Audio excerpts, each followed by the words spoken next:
See this question. It says calculate the focal length of reading glass of a person if the distance of distinct vision is 75 centimeter. This is related to eye और हम देख रहे हैं आई defect और उस पर कितने number का ग्लास लगेगा. इस पर नीट में 3 क्वेश्चन अभी तक पूछे जा चुके हैं एक ही साल में डिफरेंट बोर्ड्स के.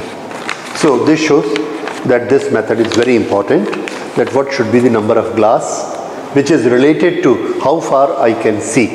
और यहाँ पर इन्होंने हमको क्या दिया है, द फोकल लेंथ हमको कैलकुलेट करनी है और distance of distinct vision 75 centimetre है.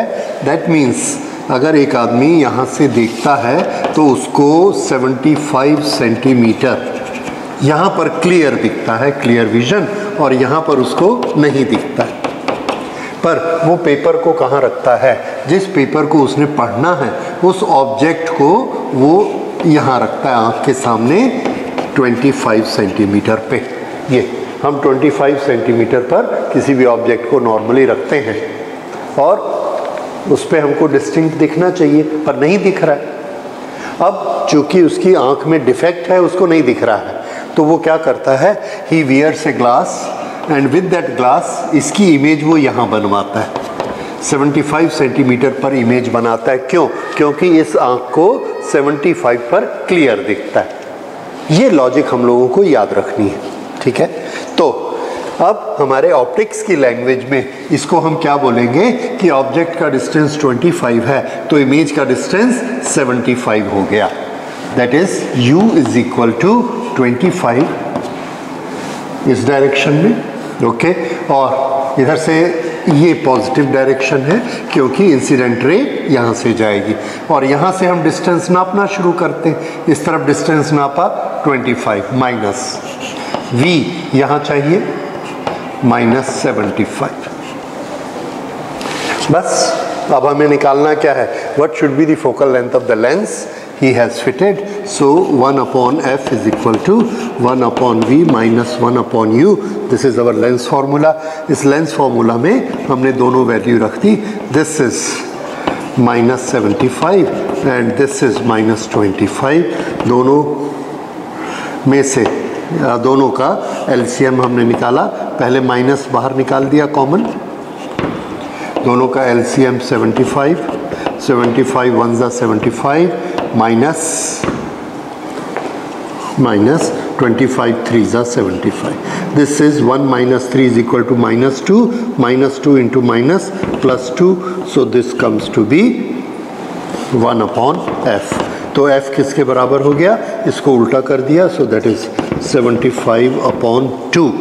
और ये VU सब का यूनिट क्या चल रहा है, सेंटीमीटर, इसलिए ये भी क्या आया, सेंटीमीटर. और इसका साइन क्या आया है, plus. Plus sign means what, plus sign means this is a convex lens. और फोकल लेंथ कितनी, 75 upon 2. अब हम इसके आंसर्स में से मैच करके देखते हैं और इसके आंसर में दिया है 75 upon 2 that is equal to 37.5. It's very much there and that is answer number D. So this is how it is to be made. Very simple technique. Please remember this.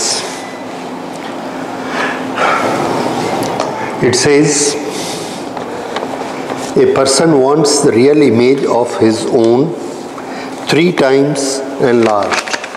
हमको magnifying power दी गई है 3 times. m is equal to 3. अब इसमें एक चीज़ और है, पहला शब्द देखिए, real. Wants a real image. Real image हमेशा कैसी होती है, आंसर है रियल इमेज हमेशा इन्वर्टेड होती है. अगर ये इन्वर्टेड होती है तो इसके मैग्निफिकेशन का साइन क्या होगा, minus. Okay, so this is magnification 3 times larger. Where should he stand in front of concave mirror? Mirror कौन सा यूज कर रहे हैं, concave mirror. Where he should stand, यानी हमसे क्या पूछा जा रहा है, location of the object. Okay, so he should stand at a location what should be the location. और हमारे पास इंफॉर्मेशन क्या है, कॉनकेव मिरर का रेडियस ऑफ कर्वेचर हमको दिया गया है and this radius of curvature is 30 centimetre. So this is information given to us and this is what is required to be found. अब चूंकि हमको दिया क्या गया है, मैग्निफिकेशन. मैग्निफिकेशन के ऐसे फॉर्मूलाज देखते हैं जिसमें u आता हो और ये फॉर्मूला किसके लिए, मिरर के लिए. तो मैग्निफिकेशन का मिरर के लिए फॉर्मूला है, magnification in case of mirror is v upon u. ये मैग्निफिकेशन का फॉर्मूला है और मैग्निफिकेशन हमको कितना चाहिए, -3. तो यहाँ तो हम -3 रख लेंगे, u हमको निकालना है. अगर हमें u निकालना है, इसको एज इट इज़ रखना है, m की वैल्यू पता है और हमको क्या पता होना चाहिए, आंसर v की वैल्यू हमको पता होनी चाहिए. If we know v then we can very well find out u. v क्या है, v is location of the image. Location of the image v निकालना है तो कैसे निकालेंगे, इसमें v निकालने के लिए हमारे पास एक फॉर्मूला है for the mirror relation, mirror equation. Mirror equation says 1 upon v plus 1 upon u is equal to 1 upon f. So we have this one and we have this one. These two relations are available with us and here यहाँ पर आप देख चुके हैं v और u का relation हमने इससे निकाल लिया. अब यहाँ आते हैं, यहाँ पर हमें u का इक्वेशन चाहिए तो v की जगह हम क्या रख सकते हैं, 3u. What about this f? f हमने ऑलरेडी निकाल लिया है, that is 15 centimetre. You can always say it is negative, okay? Because it is on the same side of the mirror. We know that focal length of concave mirror is negative. So we put the values here. 1 upon 3u plus 1 upon u is equal to 1 upon and focal length is -15. So this is 3u, this is 1, this is 3 is equal to -1 upon 15. So 4 upon 3u is equal to 1 upon 15 and now this is 5. So u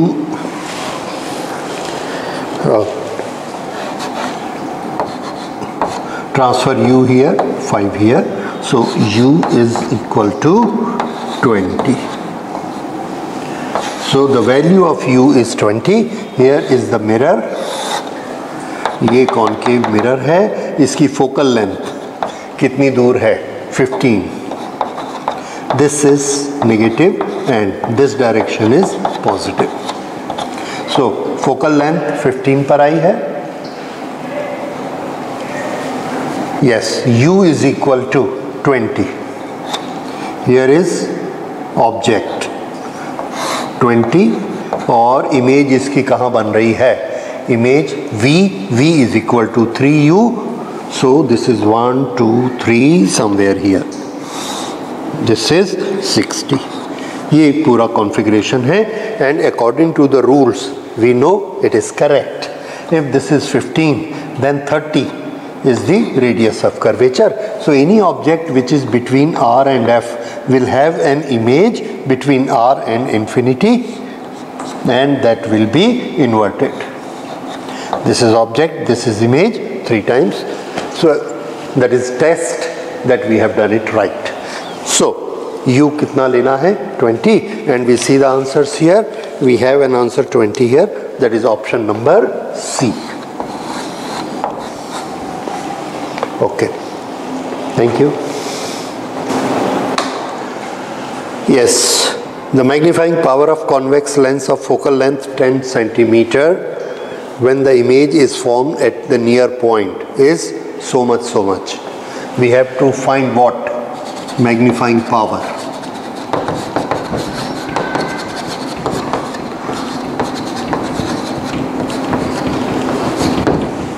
This we are supposed to find out. What is given to us? The focal length is f. This is given to us 10 centimeter.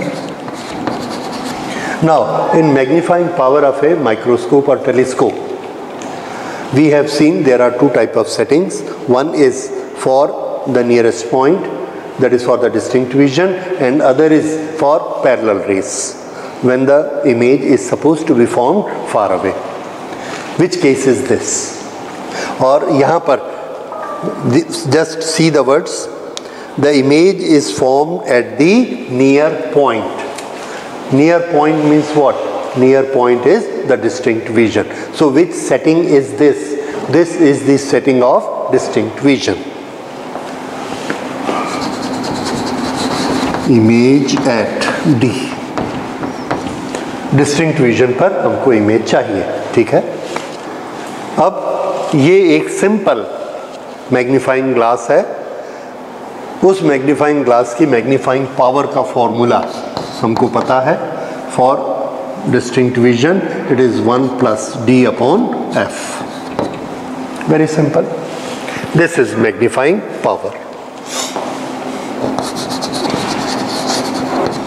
Okay, magnifying power, this is equal to 1 + distinct vision. Distinct vision we know it is 25 centimeter and focal length is 10. So this is 3.5. That's all. बस इतना ही छोटा है ये। So ये test किस चीज़ का है कि हमको मैग्नीफाइंग पावर याद है कि नहीं, और उसके दो केसेस याद है कि नहीं। अगर ये पैरेलल रेस के लिए होती तो हमारा magnifying power d upon f होता, और अगर डिस्टिंक्ट विजन के लिए है तो 1 + d अपॉन f है। And this f, okay, this is 10 centimetre, 1 + d upon f। See this question. It says aperture of human eye is 0.2 centimeter. Aperture of eye. Aperture is what? Aperture of a lens means its diameter. So what is given to us? Diameter of eye is 0.2 centimeter.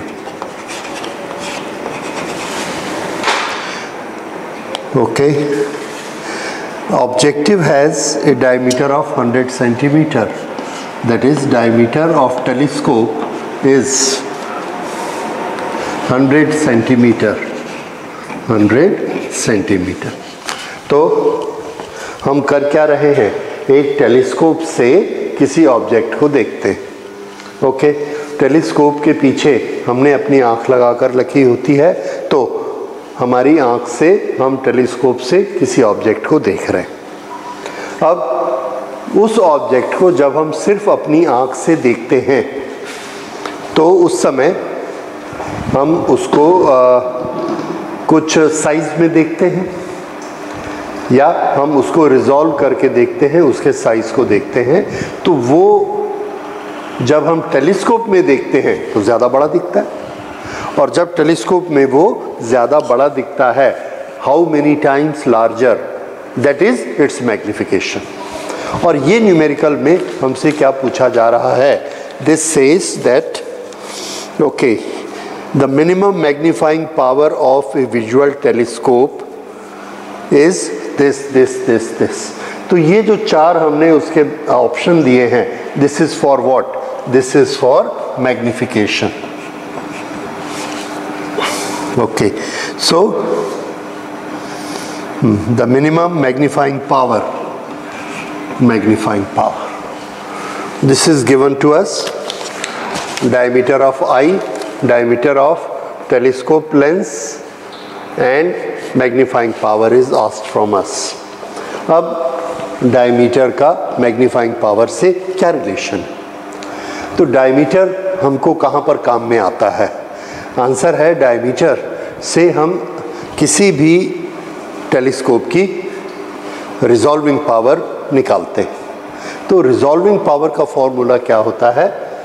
That resolving power is d upon 1.22 lambda. This is resolving power. Okay, the angle, the minimum angle for which an image can be resolved, that minimum angle d theta for which image can be resolved is given by inverse of this, and that is 1.22 lambda upon d.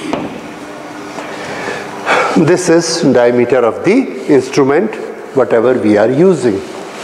Okay, now when we are using the eye, then what is the resolving power of the eye?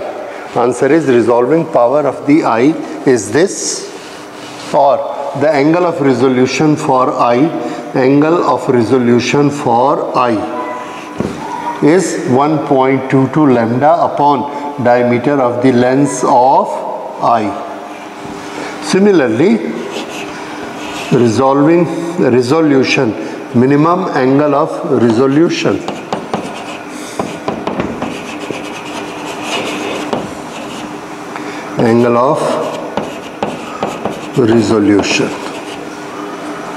eyes for telescope.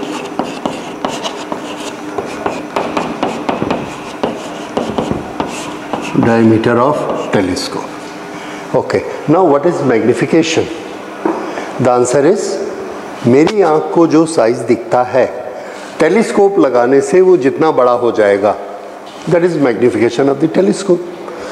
तो मेरी आँख को दो particle अलग अलग कितने angle पर दिखते हैं, हमारी आँख कितना एंगल बना सकती है, ये यहाँ पर ऑब्जेक्ट है, ये एंगल बनाती है.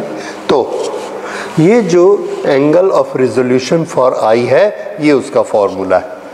अब angle of resolution for telescope का ये फॉर्मूला है, और ये इससे जितना बड़ा होगा, जितने टाइम्स, उतने टाइम्स ही हम बोलेंगे इसका मैग्निफिकेशन है.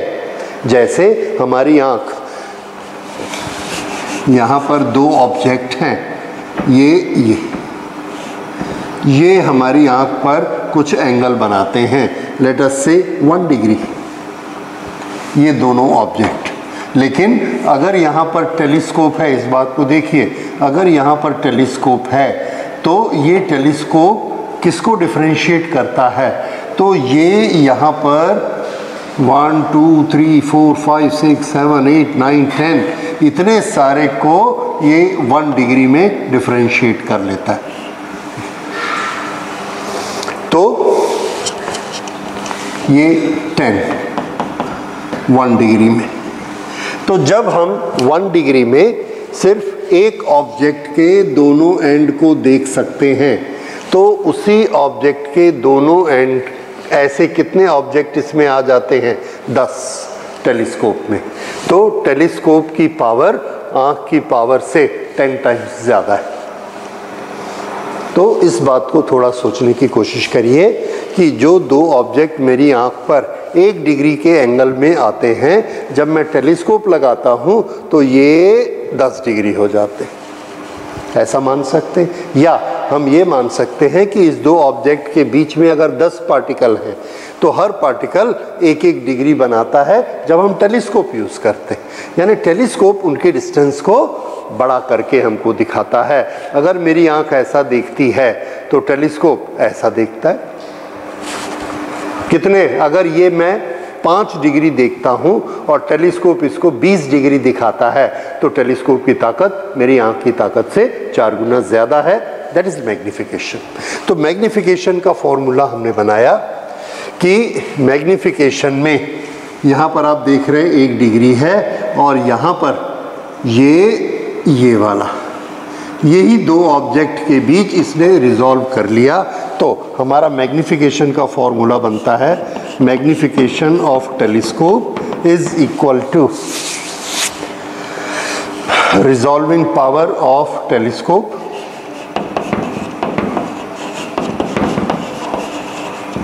Divided by resolving power of eyes.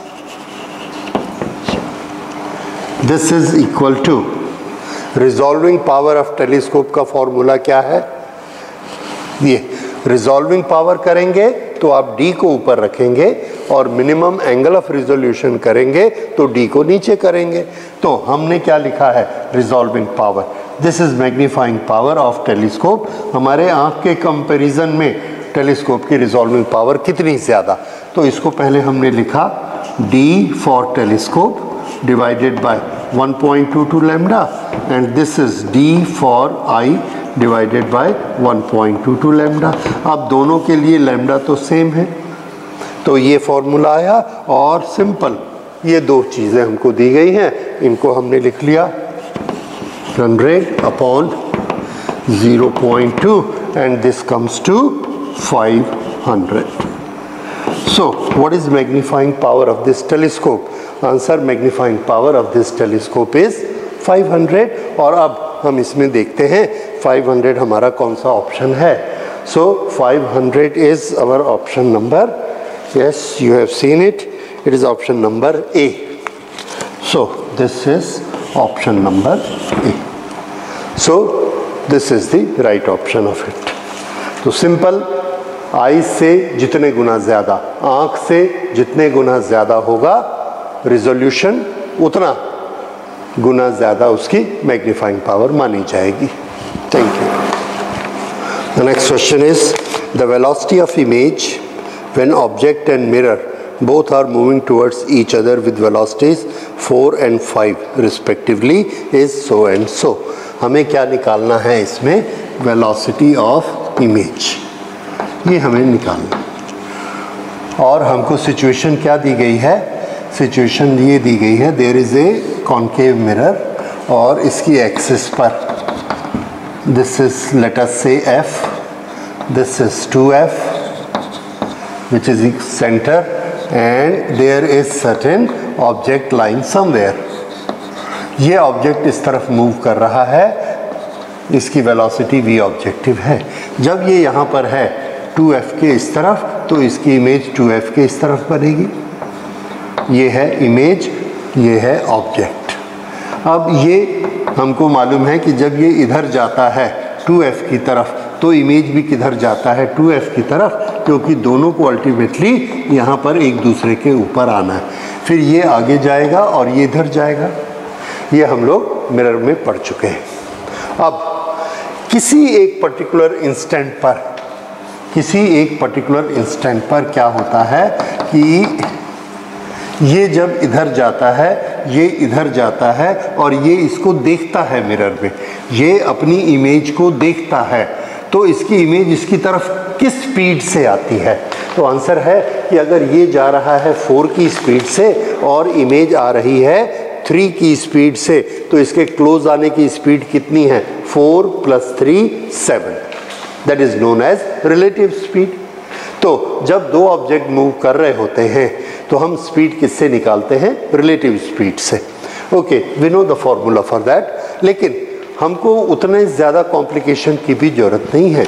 हम सिंपली कंसेप्ट देखकर, क्वेश्चन को देखकर ही इसका आंसर निकाल सकते। देखिए हमें क्या दिया गया है, that velocity of object is 4 meter per second, 4 meter per second. And velocity of mirror, इस केस में हम क्या कर रहे हैं? मिरर को ऐसे लेके जा रहे हैं, mirror, this is given to us 5 meter per second. Okay, और पूछा क्या है कि ये जब मिरर इधर जाएगा, ये इधर जाएगा, तो इसको ये इमेज कैसा दिखेगा? इधर जाता हुआ, इधर आता हुआ। और इसकी वेलोसिटी का नाम क्या दिया है? vi। और ये हमको निकालना है कि इसको ये इधर आते हुए कितनी स्पीड से दिखेगा, relative speed. Okay, very simple. ये 4 की स्पीड से इधर जा रहा है।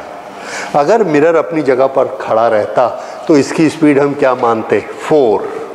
लेकिन हम क्या कर रहे हैं? मिरर को भी 5 की स्पीड से ले जा रहे हैं।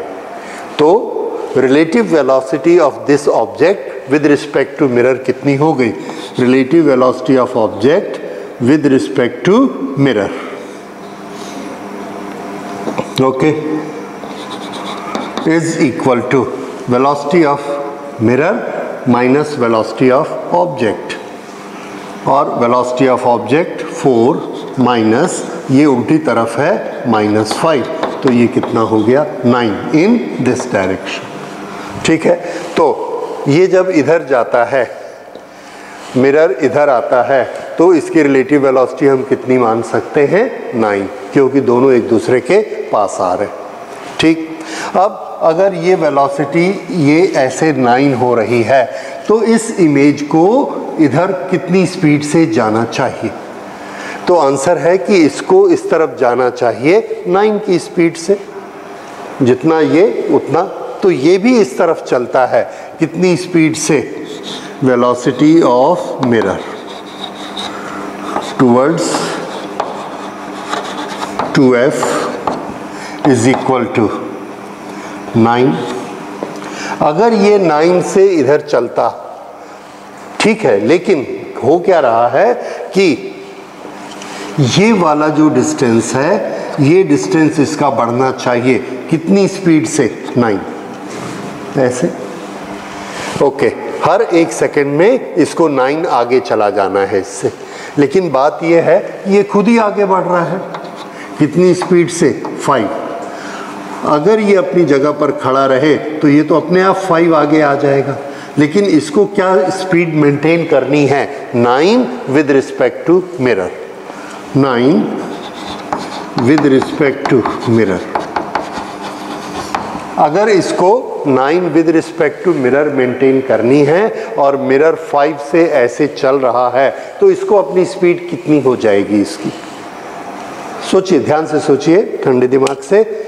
इसको कितनी स्पीड मेंटेन करनी है इसके कंपैरिजन में? 9। क्यों? क्योंकि ऑब्जेक्ट कैसे आगे बढ़ रहा है? 9 से, तो इसको 9 मेंटेन करना है। लेकिन बात यह है कि ये ऐसा 5 से चल रहा है मिरर। अगर ये 5 से चल रहा है तो इसको 9 के लिए कितनी स्पीड अपनी दौड़ानी पड़ेगी? Answer 14, 9 plus 5। 5 तो ये आगे आया और ये इससे 9 और आगे होना चाहता है, तो 5 प्लस 9 इज 14। तो इसको क्या स्पीड से जाना पड़ेगा? 14 की स्पीड से इधर जाना पड़ेगा। So this will be 9 plus 5 is equal to 14 meter per second. ये आ जाएगा velocity of this is 9 velocity of image 9। ये क्या है? With respect to mirror. तो net velocity of image is 9 plus 5 that is 14। Net मतलब क्या होता है? Sorry, absolute.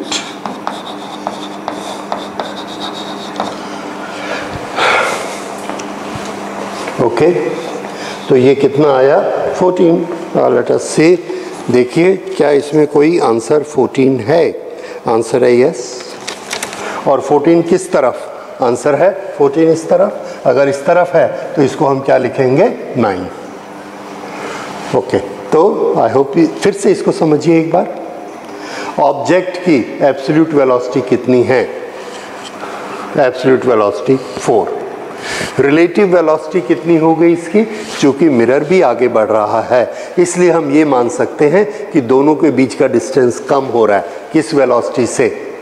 4 प्लस 5 9। तो ये velocity of object with respect to mirror कितनी हो गई? 9। अगर इस तरफ है तो ठीक है, -9 कर लेंगे उसको, नो प्रॉब्लम। अब अगर इसकी स्पीड किसी मोमेंट पर 9 है, तो इसकी स्पीड जितनी स्पीड से ये आगे बढ़ता है उतनी स्पीड से ये आगे बढ़ता है एट ए पर्टिकुलर इंस्टेंट। उस समय इसकी स्पीड हम कितनी मान लेते हैं? 9। अगर इसकी स्पीड 9 है तो इसकी स्पीड का मतलब क्या है? मीनिंग क्या है? द मीनिंग इज इसके कंपैरिजन में 1 सेकेंड में इसको 9 आगे बढ़ना है। इसको 9 आगे बढ़ना है मिरर के रिस्पेक्ट में। पर मिरर की वेलोसिटी, मिरर की अपनी वेलोसिटी कितनी है 5, तो इसकी फाइनल वेलोसिटी कितनी हो जाएगी? तो आंसर है absolute velocity of image will be 9 + 5, because velocity of image 9 required with respect to mirror, और मिरर की अपनी वेलोसिटी 5 है, इसलिए एब्सोल्यूट वेलोसिटी ऑफ इमेज कितनी हो गई? 9 + 5. ओके, ये हमको दिया गया है 5. सो this is how this will be 9 + 5 14, and we get the answer 14 here, and that 14 is option number A. Because it is in left direction, we can write it -14. So this is, you can make it. So in place of going for equations and mathematics, you must go for concept. यहाँ पर मैंने relative motion, absolute motion, इनके formula, sign convention, ये सब को avoid किया है और सिंपली लॉजिक पे काम किया है कि अगर इसकी वेलोसिटी 4 है और इसकी 5 है तो ये 9 हो जाएगी। अब अगर इसकी भी 9 है और इसको मिरर से 9 भागना है तो मिरर 5 से चल रहा है, तो 9 के मेंटेन करने के लिए इसको कितना दौड़ना पड़ेगा? 14, क्योंकि मिरर 5 आ रहा है, ये 9 जाना चाहता है 14. So this is how we make it. Thank you. Okay, see the question. The limiting angle of incidence of an optical ray that can be transmitted by an equilateral prism. Equilateral prism. This is a given quantity. ये हमको मिल गया equilateral word से. ये angle कैसा है? Minimum. Minimum. इस minimum से हमको क्या मिलता है? मिनिमम से हमको ये रिजल्ट मिलता है, द रे which is passing will brush along the surface. ये रे बिल्कुल इससे चिपक कर आ जाएगी. अब अगर ये एंगल और छोटा होगा तो ये अंदर चली जाएगी. इसलिए ये वाला एंगल क्या है? मिनिमम एंगल ऑफ इंसिडेंस, और इसकी वैल्यू हमें चाहिए एंगल आई. ये हमारी रिक्वायरमेंट है जिसके ऑप्शन हमको दिए हुए. ओके, और क्या गिवन है? Yes, mu. Mu is equal to √7/3. That is given to us. Okay, that's all. इस एंगल की वैल्यू हमको निकालनी है और 4 ऑप्शन हमको दिए हुए हैं, पाई के टर्म्स में दिए हैं. थोड़ा मेडिकल वालों के लिए ये प्रॉब्लम हो सकता है, because this is lot of mathematics. Okay, other thing, हमको मैथमेटिक्स की आदत है ज्योमेट्री की डिग्रीज में करने की, degree, and here angle are given in pi, but we know the conversion 180 degree is equal to 1 pi. Okay, so that we can always convert it. शुरू करते हैं. ये एंगल 60 डिग्री है. हमें क्या क्या पता है इसमें? We will write out what do we know in this, then we will try to find out what is I. So what do we know? We know that sin I upon sin R, sin I upon sin R is equal to refractive index. ठीक है? Okay, तो I किसके बराबर होगा? sin R multiplied by mu. Refractive index is known. ये हमें निकालना है. रिफ्रैक्टिव इंडेक्स हमको दिया गया है, but are we don't know. तो हम और रिलेशन ढूंढते. दूसरा रिलेशन देखिए. दूसरा रिलेशन है ये वाला. हाँ, नहीं, एक और रिलेशन है. देखिए, this is 90 degree, this is 90 degree. If this is 90 and 90, that is 180. तो इन दोनों का सम कितना हुआ? 180. अगर इन दोनों का सम 180 है, what we can write? We can write that angle A plus angle O is equal to 180. अब इसके अंदर देखिए, इसके अंदर ये एंगल R, ये एंगल C और ये एंगल O, ये तीनों मिलाकर कितने हैं? Angle R plus angle C plus angle O 180, क्योंकि ये एक ट्रायंगल है। So what does it give? It gives that R plus C is equal to A। तो हमें दूसरी चीज़ क्या पता है? R plus C is equal to A, जिसमें A की वैल्यू हमको मालूम है, R की वैल्यू हमको चाहिए, तो हमको और क्या पता होना चाहिए? C, ये वाला एंगल। अब ये एंगल कैसा पता लगेगा? तो यहाँ पर जो रिफ्रैक्शन हो रहा है उसको देखिए, ये कितना है? 90। तो ये इंसिडेंट एंगल, ये रिफ्रैक्शन एंगल, या ये इंसिडेंट एंगल, ये रिफ्रैक्शन एंगल, आप जो भी लीजिए, जब टोटल इंटरनल रिफ्लेक्शन होता है तो हमको रिलेशन पता होता है 1/sin c is equal to mu, क्योंकि यहाँ पे total c is limiting angle, अंदर नहीं आ रहा है, लिमिट में आ रहा है। So this is known as critical angle. ये हमको जरूरी था, तो ये क्रिटिकल एंगल बन गया ये। तो जब भी ये एंगल 90 होगा तो इसकी वैल्यू कौन सी होगी? क्रिटिकल एंगल, और इसका रिलेशन म्यू के साथ ये होता है। अब इसमें हमको म्यू की वैल्यू पता है। अगर हमको म्यू की वैल्यू पता है तो हम क्या निकाल सकते हैं? C। अगर हमको C की वैल्यू पता लग गई और A तो ऑलरेडी हमको पता है, तो हम किसकी वैल्यू निकाल सकते हैं? R। और अगर R की वैल्यू हमको पता लग जाए और म्यू तो हमको मालूम है, तो हम क्या निकाल सकते हैं? I, and that is our answer. तो प्रोसेस पता लगी। This is all our knowledge which is on test. इसके बाद हमारी स्किल है मैथमेटिकल स्किल। मैथमेटिक्स से हमको एक के बाद एक सॉल्व करते जाना है। दैट पार्ट में be a bit difficult, but I hope शुरू के जो कंसेप्ट हैं this is clear to you, कि हमें आई निकालना है। आई के इस रिलेशन में आर नहीं मालूम है, तो हम R के रिलेशन को देखते हैं। इसमें हमें C नहीं मालूम है, तो हम C का रिलेशन यहाँ से लेके आते हैं। तो यहाँ से C का रिलेशन निकालेंगे, C से R निकालेंगे, R से I निकालेंगे। ओके, शुरू करते हैं। Here value of mu is √7/3। Examination में आपको टेबल मिलते हैं, you can always make use of the table, that is table for the angles, table for the sine। Okay, तो वहाँ से आपको ये लेने हैं और कैलकुलेशन स्टार्ट करनी है। So sine C, we do the calculation here। Sine C किसके बराबर हुआ? Sine C is equal to 1/μ, और 1/μ क्या हो जाएगा? √3/7।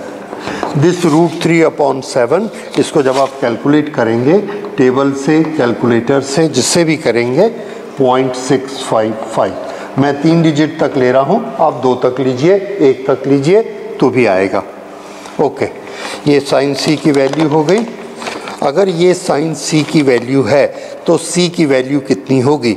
तो आंसर है C की वैल्यू हमने निकाली, और ये C की वैल्यू हमको मिली 37.82 डिग्री। 37.82 डिग्री, ये हमको C की वैल्यू मिल गई। ये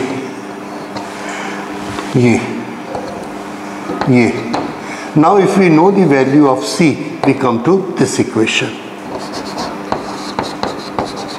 we know R plus C is equal to 60 degree, so R plus 37.82 is equal to 60 degree A। then R is equal to, और इस तरह से हमने R की वैल्यू निकाली माइनस करके, और ये R की वैल्यू हमको मिली R 60 minus 38 22, so this is 22.18। yes, R की वैल्यू आ गई। अब अगर R की वैल्यू हमको मिल चुकी है तो हम यहाँ आते हैं। Sine I is equal to mu into sine R। Sine I is equal to mu into sine R। तो शुरू करते हैं। म्यू की वैल्यू हमको पता है, म्यू इज √7/3 और √7/3 की वैल्यू हमने निकाली। Okay, √7/3 is 1.53 multiplied by sine of 22 degree, और साइन ऑफ 22 डिग्री आप निकालेंगे, दैट विल बी 0.378 और 0.38। ये आपको कहाँ से मिलेगा? टेबल से। You will get the log table, natural sine table. So वहाँ से आपको ये वैल्यूज़ मिल जाएंगे। ओके, ये साइन आई की वैल्यू आ गई। अब ये जो साइन आई की वैल्यू है, दिस कम्स टू बी 0.578। अब साइन आई की वैल्यू आई, you can always find value of i. तो इसको हमने इन्वर्स करके देखा, तो आई की वैल्यू हमको मिलती है, दैट इज 35.3 डिग्री। ये आई की वैल्यू। लेकिन हम ये देख रहे हैं कि आई की सारी वैल्यूज़ पाई में है, तो हम इसको भी पाई में कन्वर्ट करते हैं। पाई में कैसे कन्वर्ट करते हैं? Divided by 180 multiplied by pi, divide by pi, और पाई को डिग्री में हम क्या लिख सकते हैं? 180 डिग्री। अब ये इसको हमने डिवाइड किया और ये क्या रखा? पाई। तो जब हम ऐसा करते हैं तो हमको इसकी वैल्यू कितनी मिलती है? This comes to be 1/5। देखिए 1/5.2, 5.3, इस तरह से यहाँ पर हमको आई की वैल्यू मिली।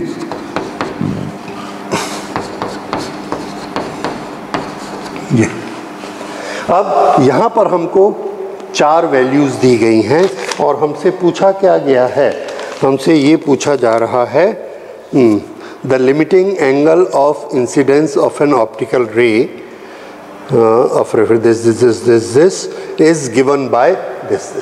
अब ये एग्जैक्टली किसी से मिलता नहीं है, लेकिन इन चारों में से मिनिमम एंगल कौन सा है?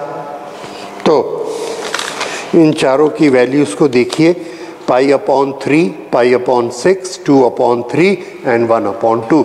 सबसे छोटा π/6 है, which is the smallest one, 1/6 pi, that is π/6, and that is very close to this. Okay, so if it comes to 1/5.2, then this is closest to π/6। अब यहाँ पर देखिए, ये जैसे ही ये π/6 होता है, π/6 35 डिग्री, π/6 इज 30 डिग्री, तो ये 30 डिग्री से जैसे ही ऊपर बढ़ता है, ये हमको रे बाहर आ जाएगी। So what should be our right answer?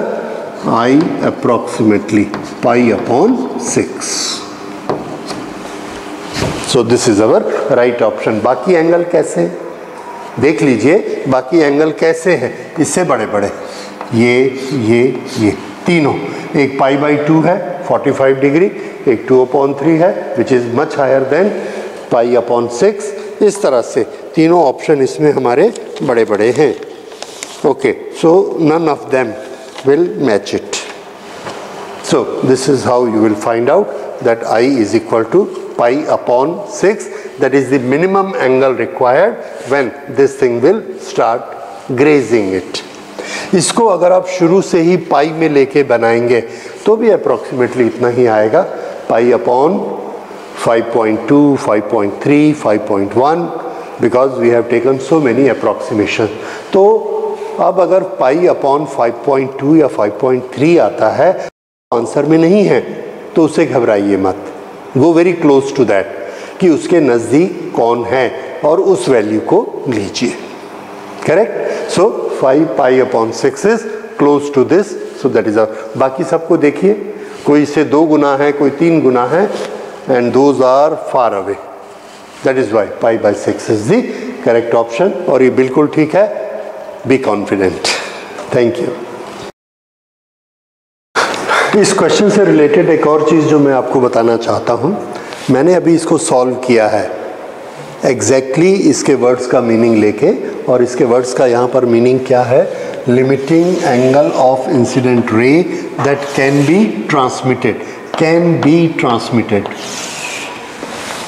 अगर इस एंगल से जो हमने आंसर निकाला मिनिमम एंगल, अगर उससे एंगल कम हो जाएगा, डिक्रीज हो जाएगा, तो ट्रांसमिट होगा ही नहीं, उसके अंदर ही वो रिफ्लेक्ट हो जाएगा। ये हम लोगों ने अभी अभी किया। तो ये वाली कौन सी सिचुएशन है, ये सिचुएशन है इस प्रिज्म में ये एक रे जाती है और जाकर बिल्कुल इसके साथ ऐसे आ जाती है, और अगर हम इस एंगल को और छोटा कर देंगे तो ये इसके अंदर ही आ जाएगी। This is the limiting case. लेकिन एक और तरह से देखिए, द एंगल ऑफ, अगर वर्ड्स में चेंज कर रहे हैं, शब्दों में चेंज हो रहा है, ये मैंने अभी ये सोचकर किया, इसे देखिए, the angle of incident ray that is transmitted at minimum deviation. अब ये ऑल टुगेदर दूसरा मीनिंग है, डिफरेंट मीनिंग है। What does it mean? It means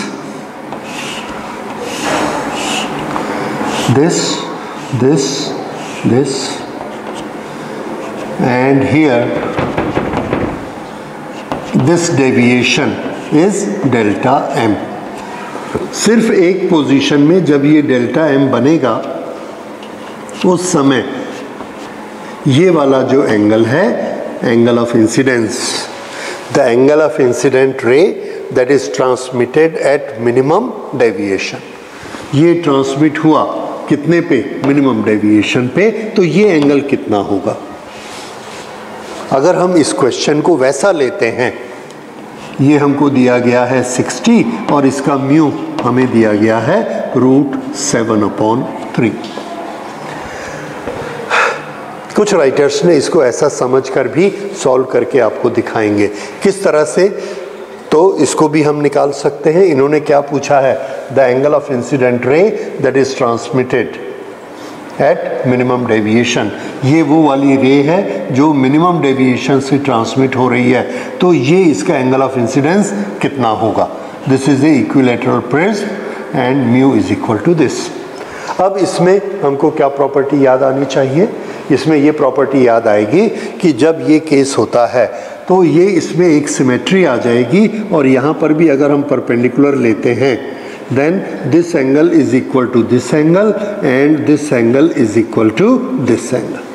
ये होता है, ये 60 है, ये O है, 60 is R plus R, ये होता है। और रिफ्रैक्टिव इंडेक्स का कौन सा फॉर्मूला एप्लीकेबल होता है? Refractive index mu is equal to sine A plus delta m upon 2 divided by sine A upon 2। ये अब इन्होंने दिया है if the angles are small then they can be taken sine of the angle can be taken equal to angle itself in radians. Okay, तो ये हमने लिया mu का value, this is √7/3 is equal to A plus delta m/2 divided by a/2, cancel, so this is, we can write it again, √7/3 is almost 1.5 this, okay, then a plus delta m divided by a 60 degree है, 60 इसको इधर ले आइए, so this will be 90 degree is equal to 60 degree plus delta m, therefore delta m is equal to 90 minus 60 is equal to 30 degree. अब अगर ये delta m 30 degree आता है, डेल्टा m ये और ये, this is delta m, this is 30 degree.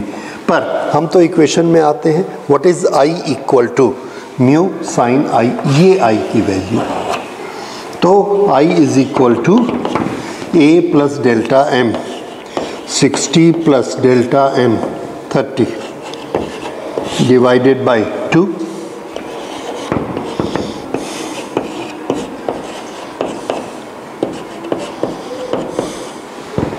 (45 degree. अब 45 degree को अगर हम पाई में कन्वर्ट करते हैं तो कैसे करेंगे?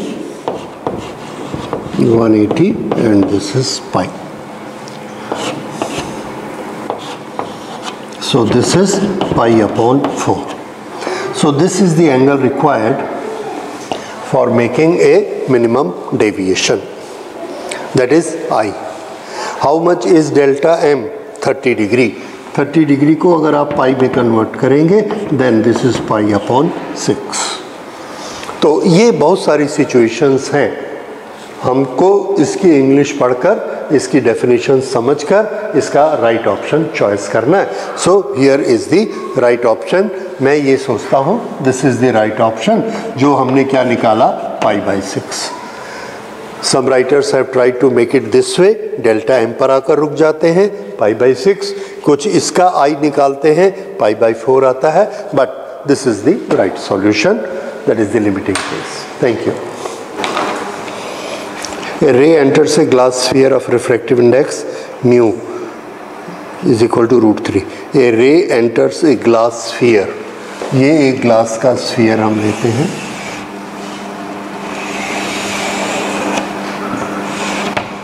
ओके, इसका centre O. A ray enters a glass sphere, mu is equal to √3. At an angle of incidence of 60 degree, कहीं से एंटर करती है और वो एंगल होता है 60 डिग्री। अब इसकी सरफेस पे कहीं भी अगर हमने नॉर्मल बनाना है तो radius is always normal to this surface. तो यहाँ से हम इसको मिला देते हैं और इसको ऐसा आगे बढ़ाते हैं। ये 90 डिग्री है और इस पर this can be treated as normal, और इससे 60 डिग्री लेके ये है एंगल ऑफ ये इंसिडेंट रे आई। So our question is, angle of incidence is 60 degree, a ray is reflected and refracted at the farther surface of the sphere. यहाँ से क्या होगा? अगर ये 60 है तो अंदर जाएगा and this will turn towards normal. तो ये नॉर्मल की तरफ जाती है और ये ऐसे यहाँ से आ गई। जब ये यहाँ पहुँचती है तो फिर से एक इंटरफेस आ गया, इसको बाहर जाना है, देयर विल बी रिफ्रैक्शन, और उस रिफ्रैक्शन के मेजरमेंट के लिए हमने यहाँ पर नॉर्मल बनाया। सरफेस पे नॉर्मल कैसे बनाते हैं? रेडियस से। So we make a radius here, this is normal number 2। अब जब ये इसके बाहर जाएगी तो रूल क्या है? This will go away from the normal. तो ये यहाँ से बेंड हो जाती है और बेंड होके इधर आ जाती है, ओके। कुछ पार्ट इसका इस सरफेस से टकरा कर रिफ्लेक्ट भी होता है और रिफ्लेक्ट होके इसके अंदर आ जाता है ये। तो ये कौन है? ये है रिफ्लेक्टेड रे, रिफ्लेक्टेड। और ये कौन है? ये है रिफ्रैक्टेड, ये रिफ्रैक्टेड और ये वाली रिफ्लेक्टेड। अब इनका ये कहना है कि रिफ्रैक्टेड रे और रिफ्लेक्टेड रे, इन दोनों के बीच का एंगल बताइए। This angle, we have to find out this angle. We know that at every surface there are 3 actions. 3 action हर सरफेस पे होते हैं, absorption, refraction that is transmission and reflection. तो जब ये यहाँ टकराती है, थोड़ा सा पार्ट इसका रिफ्लेक्ट होता है, थोड़ा सा पार्ट यहाँ एब्जॉर्ब हो सकता है और थोड़ा सा पार्ट यहाँ से रिफ्रैक्ट हो जाता है। कुल मिला के जो इसकी 100% एनर्जी है that is divided into these 3 things, okay. तो इसलिए ऐसा होता है। Be sure we have to find out this angle. हमको क्या दिया गया है? ये, this is our knowledge, this is our knowledge. And ये कौन, सेंटर, तो ये दोनों क्या है, रेडियस, राइट। अब शुरू करते हैं। This is I, this is R. हमको निकालना क्या है, ये एंगल, ठीक है। इस एंगल के लिए हमने कुछ रूल बनाए। देखिए ये जब यहाँ स्ट्राइक करेगा और ये रिफ्लेक्ट होगा, तो रिफ्लेक्शन का रूल क्या है, these two angle should be equal. Number 2, refraction का रूल क्या है, रिफ्रैक्शन का रूल हमको मालूम है, sine I upon sine R is equal to mu. यहां पर हमने वैल्यूज रखनी शुरू की। क्यों, हम यहां पर हमारे पास गिवन है और यहां हमको फाइंड आउट करना है, तो हम अपनी कैलकुलेशन को ऐसे चलाएंगे। तो यहाँ से यहाँ लाएंगे, यहाँ से यहाँ लाएंगे, यहाँ से यहाँ लाएंगे, and we will find the answer here. तो शुरू करते हैं, पहले यहाँ पहुँचते हैं। Sine I upon sine R is equal to mu, इसमें साइन 60 होगा, वैल्यूज रखी, so this will be sine 60 upon sine R is equal to mu. तो साइन आर को इधर भेज दिया, म्यू को इधर भेज दिया, तो sine 60 upon mu, mu is what, √3 is equal to sine R. तो देखिए साइन आर कितना हुआ, sine R is equal to sine 60 कितना होता है, √3/2, √3/2, और ये वाला √3 कैंसल, सो दिस इज 1/2। तो sine R is equal to 1/2। Therefore angle R कितना हुआ, एंगल आर अगर 1/2 साइन है तो एंगल आर हुआ 30 degree. This we come to know, कितना आ गया, 30 डिग्री। अब क्या हम यहाँ से यहाँ जा सकते हैं, यस, कैसे, ये सेंटर ऑफ द स्फीयर है, तो ये उसका एक रेडियस है, तो ये भी एक रेडियस है। और इस ट्रायंगल में देखिए, अगर ये दोनों रेडियस इक्वल हैं तो ये इक्विलैटरल ट्रायंगल हो, सॉरी, ये दोनों साइड्स इक्वल हैं, तो ये 30 डिग्री हुआ, तो ये भी कितना हुआ, 30 डिग्री, 30 डिग्री, 30 डिग्री। ओके, अब ये यहाँ पर हमको ये एंगल पता लग गया। अब इधर आइए, हाँ, अगर ये 30 डिग्री है तो ये 30 डिग्री नॉर्मल के साथ बनाता है, तो ये 30 डिग्री क्या हुआ, एंगल ऑफ इंसिडेंस। तो इसका एंगल ऑफ रिफ्रैक्शन कितना होगा, आंसर है कि अगर ये 60 यहाँ 30 हो गया है, तो ये 30 भी बाहर जाके कितना हो जाएगा, 60। तो ये एंगल हमको पता लग गया, हाउ मच इज दिस, 60। देखिए फिर से, म्यू सेम मटेरियल है, यहाँ बाहर भी सेम मटेरियल है, एयर, और ये दोनों क्या है, ग्लास। तो एयर का 60 ग्लास में क्या बन गया, 30। तो ग्लास का 30 एयर में क्या बनेगा, 60। तो आपका टाइम बच गया, you don't need to calculate. तो ये यहाँ पर 60 आ गया, ठीक है। अब यहाँ इसको हमने कैलकुलेट करना है। ये वाला एंगल कितना था, 30। अगर ये 30 था तो ये जो रिफ्लेक्शन हो रहा है, रिफ्लेक्शन का नियम क्या होता है, angle of incidence is equal to angle of reflection. तो ये भी कितना हुआ, 30, ठीक। अब थोड़ा सा इस लाइन को देखिए, ये लाइन, यहाँ पर ये टोटल एंगल कितना है, 180, इधर कितना है, 30, इधर कितना है, 60। तो ये कितना हुआ, 30 + 60 टोटल 180, 180 में से 30 + 60 90 माइनस किया, तो बाकी कितना बचा, 90, ये आ गया। Therefore angle between reflected and refracted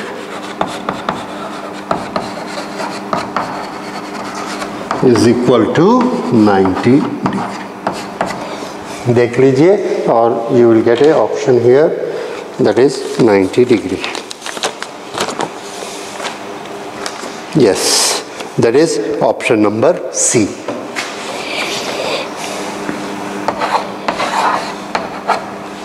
So this is how we can do it.